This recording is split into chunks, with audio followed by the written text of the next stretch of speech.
Before you begin, remove the top cover and wireless module. Removal.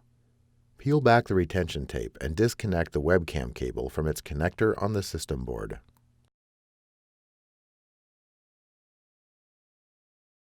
Using minimal force, lift the locking bars up on the USB board ZIF connectors and disconnect the USB board ribbon cables from the system board.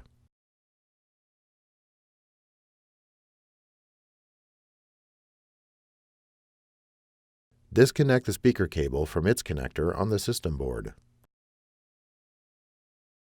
Peel back the retention tape and disconnect the display panel cable from its connector on the system board.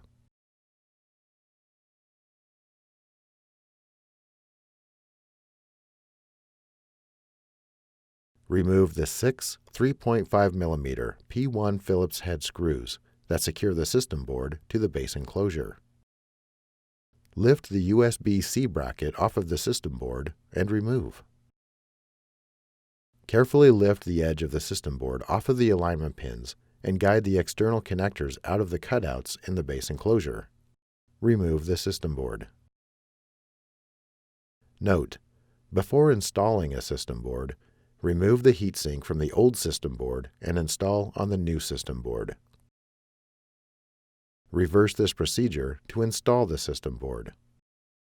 Important: after system board replacement, be sure to complete post-installation tasks as required that may include verifying functionality of the notebook, updating the BIOS, updating DMI and other settings.